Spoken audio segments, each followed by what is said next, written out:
What is the price of your life? Not the price tag on your house or your car or your salary, but the real price, the one you pay with the moments of your life. Her name was Ava, and for a long time, Ava believed that the most valuable thing in the world was money.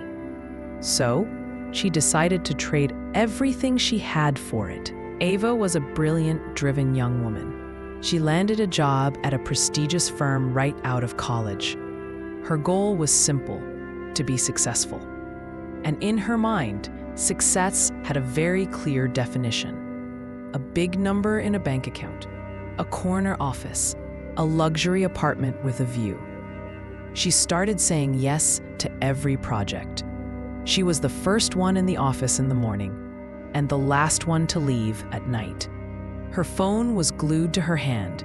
Her laptop was always open.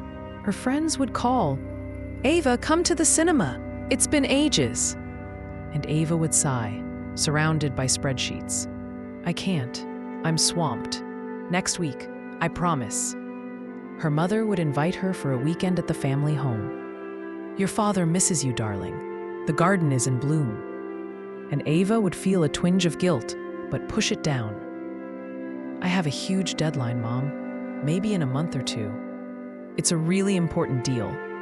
She was trading her time, an hour of laughter with friends for an hour of overtime. A weekend of memories with family for a weekend of getting ahead.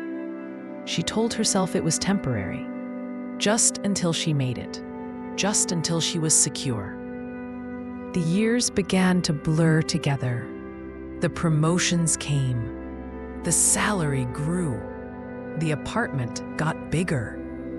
But Ava started to feel smaller. She would lie in her king-sized bed in her silent, beautiful apartment and feel a hollow emptiness. The things she owned didn't fill the space inside her.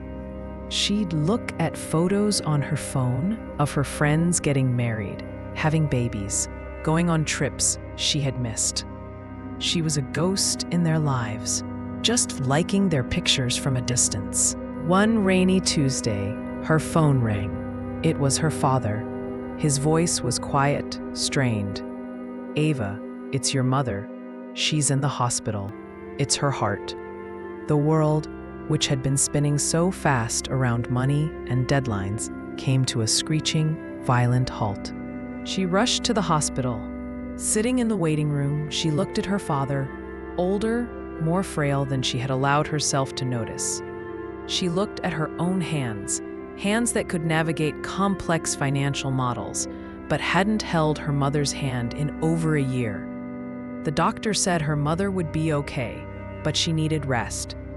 Ava drove to her parents' house to get some of her mother's things. She walked into her old room. It was exactly as she'd left it, and on the desk was a calendar her mother kept. On the days Ava had promised to visit, her mother had drawn a small, hopeful heart. And on the days Ava had canceled, the hearts were gently crossed out. There were so many crossed out hearts. Ava broke down. Right there, on the floor of her childhood room, she sobbed. She had been so rich in time. She had wasted it all. She had traded sunny afternoons for fluorescent lights. She had traded her mother's stories for client meetings. She had traded her own laughter for the silent approval of a boss. She thought she was building a life, but she was just building a cage. A beautiful, golden cage, funded by all the moments she would never get back. She looked at the calendar, at the sea of crossed-out hearts, and she realized with a sickening clarity, you can always make more money, but you can never, ever make more time. The trade she had made wasn't just a bad deal. It was a tragedy. She had sold her life, piece by piece, for pieces of paper that could never buy back a single second. She didn't quit her job that day, but she quit her way of living. She started to fiercely protect her time. She left the office at 6. She turned off her phone on weekends. She said no to projects that would steal her peace. She started visiting her parents every Sunday. She reconnected with her old friends. She started painting again, something she had loved as a girl. She still worked. She was still successful, but now her wealth wasn't just in her bank account. It was in the moments. The taste of her father's homemade soup, the sound of her mother's laughter, the feeling of paint on a canvas.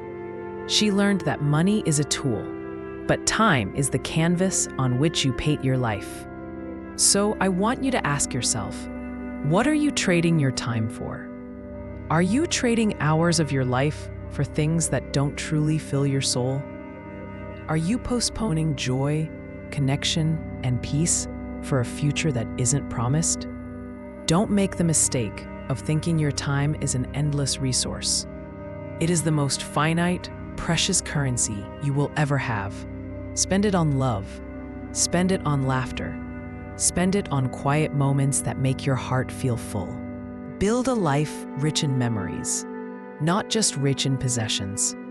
Because at the end of the day, no one on their deathbed ever says, "I wish I had spent more time at the office."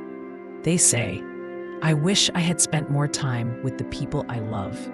Your time is your life. Invest it wisely.